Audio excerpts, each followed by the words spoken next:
So very good evening students. I hope you all are fine. I am also fine here.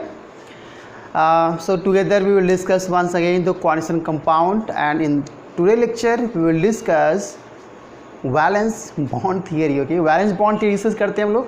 So I am taking the example of this two. We can you can just see here दो examples हमारे पास हैं और इन्हीं दो examples के basis पे हम पूरी वैलेंस बॉन्ड थ्योरी को एक्सप्लेन करेंगे, आपस में समझते हैं. ओके, सो वैलेंस बॉन्ड थ्योरी ये कहती है कि सबसे पहले जो भी कॉम्प्लेक्स दिया हुआ है उसमें जो भी मेटल है उसका सबसे पहले हमें फाइंड करना है oxidation number. Okay, so let's find here.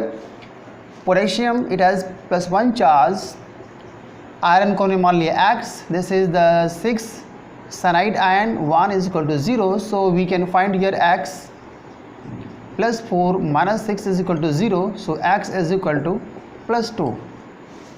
Once again, in this compound we have to find here +4 plus X, 6 minus 1 is equal to 0.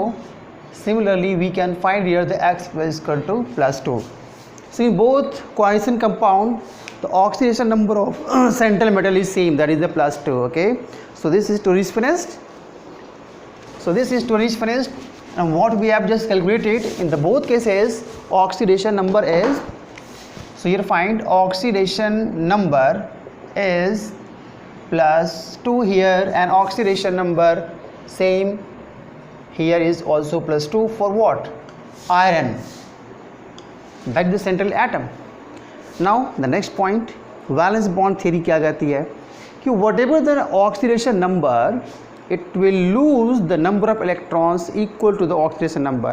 जितना भी ऑक्सीडेशन नंबर होगा उसी के इक्वल में नंबर ऑफ इलेक्ट्रॉन्स का लॉस करके क्या बनेगा फिर metal. Iron for example, iron electronic configuration 4s2 and 3d6, so it will lose 2 electron and become Fe++. ये वही +2 चार्ज है जो कि उस सेंट्रल मेटल पे है. Okay, and here electronic configuration is converted into 4s0 and 3d6. ये जो दो इलेक्ट्रॉन निकल रहे हैं कहाँ से निकलेगा? 4s से निकलेगा. क्यों निकलेगा 4s से? क्योंकि ये बाहर है ना. Third orbit, first orbit, second orbit, third orbit, fourth orbit, तो फोर्थ ऑर्बिट बाहर है तो यहाँ से निकल गया इलेक्ट्रॉन. ओके, ये कॉन्फिगरेशन हो गया. Then same here electron will lose at the, ये हमारा 2 इलेक्ट्रॉन लॉस्ट हो गया है. Okay, configuration is same, 4s2 3d6, now it is converted to 4s0 and 3d6. okay, so next point, अब ये थ्री क्या करती है, जो भी मेटल इलेक्ट्रॉन लूज करता है वो ऐसा क्यों करता है, ऐसा करके वो क्या कर लेगा, ऐसा करके भाई वो एक कम से कम एक orbital, at least 1 orbital empty produce कर लेता है, क्योंकि लिगेंड उसी एम्प्टी ऑर्बिटल में 2 इलेक्ट्रॉन ट्रांसफ़र करने वाला है, उसी में डोनेट करने वाला है. ओके, तो यहाँ पे भी इसने क्या किया, इलेक्ट्रॉन का लॉस करके एम्प्टी ऑर्बिटल प्रोड्यूस कर लिया. Now let's check the 3d orbital in the both cases. So here d orbital has 6 electrons, 1 2 3 4 and 5. Okay, थोड़ा सा ज़्यादा बन गया, इसको ऐसे कर लेते हैं. हाँ, not is clear. 1 2 3 4 5 and 6. Same here, the d orbital will contain 1 2 3 4 and 5. So 1 2 3 4 5 and 6 electron. But in both cases the ligands are 6 ligands. Cl यहाँ पे 6 है, यहाँ पे Cn6 लिखा हुआ है. लिगेंड 6 हैं तो हमें एम्प्टी ऑर्बिटल भी 6 चाहिए, उससे कम की बात नहीं बनेगी. Okay, so now look here. अब ये थ्री क्या करती है नेक्स्ट पॉइंट पे, डी ऑर्बिटल्स दोनों ही केस में एम्प्टी नहीं है, कम से कम एम्प्टी तो नहीं है, 1 इलेक्ट्रॉन है, अनपेयर्ड है, उससे हमको मतलब नहीं है, एम्प्टी चाहिए. अब ये थ्योरी कहती है, पॉलिंग ने इंट्रोड्यूस किया कि हमारे पास जो लिगेंड होते हैं, चलिए स्टोरी भी फिनिश होगी तो हम ऑक्सीडेशन नंबर को रब कर दे रहे हैं. अब आते हैं लिगेंड्स पे. ये लिगेंड साइनाइड, इसको पॉलिंग ने कहा कि ये एक स्ट्रॉन्ग लिगेंड है. This ligand is strong. and this Cl is weak ligand. अब अगर ऐसा हुआ, एक लिगेंड स्ट्रांग हो गया, एक लिगेंड वीक हो गया, तो करेगा क्या? Strong ligand will pair up the 3D electrons. 3D electrons में, आई मीन 3D में जो भी इलेक्ट्रॉन्स अनपेयर्ड हैं उसकी पेयरिंग कर देता है. कौन? अगर वो लिगेंड स्ट्रांग हुआ तो. Okay, so this will pair to this electron, और ये इलेक्ट्रॉन इसको पेयर कर लिया, तो ये सिचुएशन क्या बन गया हमारे पास? 4s0. ये तो एम्प्टी है ही, कोई दिक्कत नहीं. डी पे आते हैं, 1 2 3 4 एंड एक 5 बना लिया हमने. This is 3d6. So 1 2 3 4 5 and 6. ऐसा करने के बाद डी में कम से कम 2 ऑर्बिटल तो एम्प्टी फिर से प्रोड्यूस हो गए. Once again now we required another orbitals, because ligands हमारे पास 6 हैं और एम्प्टी ऑर्बिटल अभी भी इतना करने के बाद भी कितना हो गया? 1 2 and 3. We need 3 orbitals extra. So 4s involve है तो 4 का p खाली है, 4 का d खाली है, 4 का f भी खाली है, तो p में इलेक्ट्रॉन जा सकते हैं. तो 4 का p भी खाली है. हमारे पास कितने एम्प्टी ऑर्बिटल हो गए? 1 2 3 4 5 and 6. Now the 6 cyanide ions will donate the electron pair into the empty orbitals.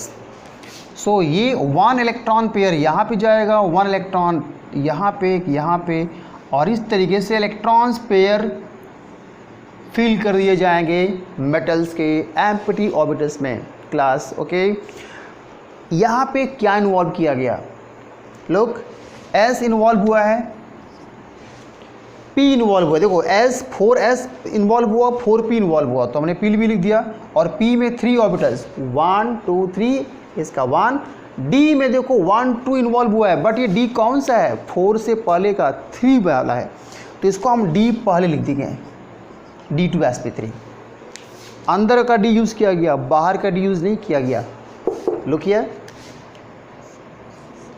4s0 1 2 3 4 and 5.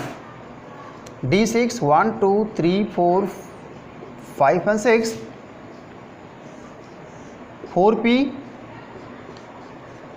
This is the 3d6.